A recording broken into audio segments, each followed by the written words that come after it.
The Soviet tide pressed on relentlessly, every wave crushing German hopes of a swift victory.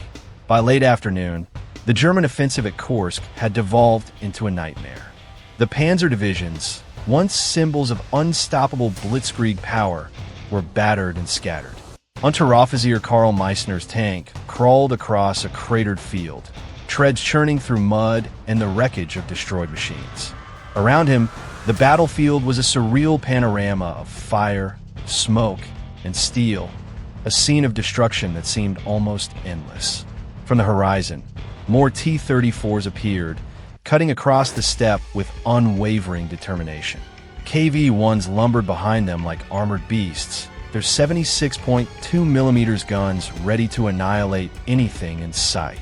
German soldiers, exhausted and disoriented, began whispering to one another about the never-ending tanks, a phenomenon that seemed supernatural in its persistence. In the radio room of the Panzer headquarters, Major General Hoth slammed his fist on the table. Reports say entire companies are wiped out, yet the Soviets keep coming. His officers exchanged grim glances, realizing the truth. The Eastern Front was not merely a battlefield. It was a war of attrition the Germans could not win. Karl's thoughts drifted to home, his village in Bavaria, his mother, his sister. Could he survive this day?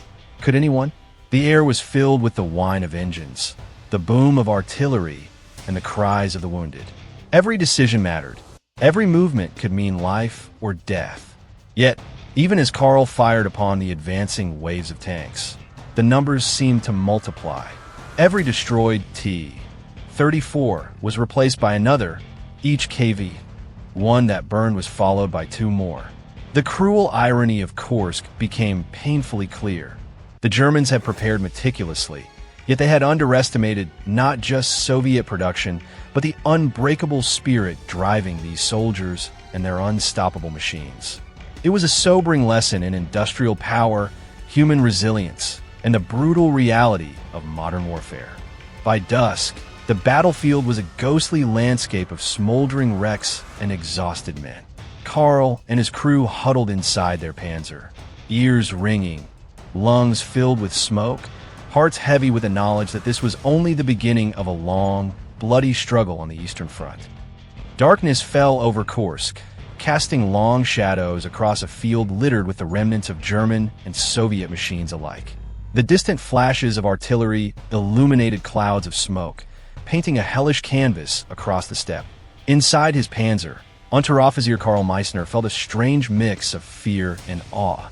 The Soviet tanks, which seemed endless that morning, continued to advance, their engines growling like predators on the hunt.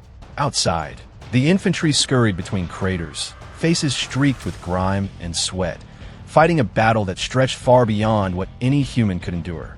Across the line, Oberst Hoth convened with his surviving commanders. Their maps were tattered, their notes smudged with dirt and blood. "We cannot hold this," one officer admitted. "Their numbers, it's as if they spawned from the earth itself." Karl's panzer lurched forward cautiously, navigating a minefield peppered with the wreckage of comrades' tanks. Each movement brought new danger, every second a test of skill and nerve. He fired whenever a T-34 appeared, each shot a desperate attempt to slow the unyielding wave. Yet even as metal tore through Soviet armor, more tanks seemed to rise from the smoke, relentless and indifferent to human courage. By nightfall, the Germans realized the grim truth.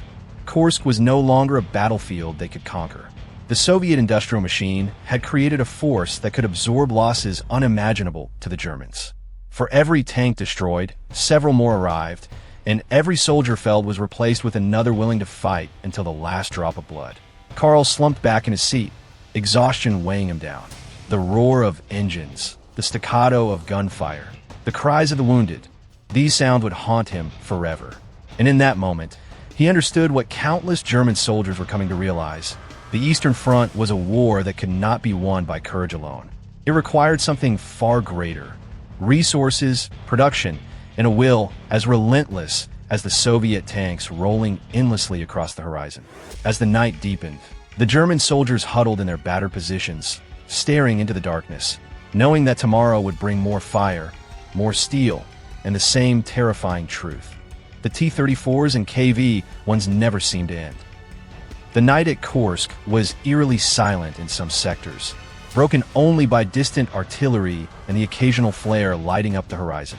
Fires from destroyed tanks cast flickering shadows over the blood-soaked earth, illuminating the exhaustion and despair on the faces of German soldiers. Unteroffizier Karl Meissner sat in his Panzer IV, staring at the scorched terrain through the periscope. The battle had lasted hours, yet in the distance, faint silhouettes of Soviet tanks continued to advance, their armor glinting even in the dim light. Karl's hand shook as he prepared another round, though deep down he knew it was almost futile. Across the front, stories circulated among the German troops. Tales of entire tank battalions being swallowed by waves of T-34s, of men who had fought valiantly, but were cut down before reinforcements could arrive. These stories were not meant to scare. They were facts, written in smoke, fire, and shattered steel. Major General Hoff, pacing in a command post now reduced to rubble, barked orders that no longer seemed realistic. "We must hold the southern flank. We cannot let them break through." Yet the reports kept coming. Soviet forces continued to pour in, their strength seemingly inexhaustible. Inside his tank, Karl realized that this battle was unlike any he had fought before. It was not about tactics, precision, or bravery alone. It was about facing a force so vast that it tested every limit of human endurance. The German soldiers were skilled, disciplined, and courageous. Yet against this industrial and logistical machine, courage alone could not win. Some whispered about surrender. Others prayed silently. Karl's crew remained silent, too numb to speak, each man confronting the same truth. At Kursk, they had faced not just tanks, but the overwhelming power of the Soviet war machine itself. The endless waves of T-34s and KV-1s were more than weapons. They were symbols of a nation unwilling to yield. By the first light of dawn, the battlefield would again erupt in fire and steel. But for now, the German soldiers understood the bitter reality. This was a turning point. Kursk had shown them the terrifying truth of the Eastern Front. Sometimes, no amount of skill, courage, or preparation could stand against an endless tide of machines and men determined to fight to the last. And want to see what happens next? Click the video on the right to watch part 3. And if you missed the part 1 of this video then, click the video on the left to watch part 1.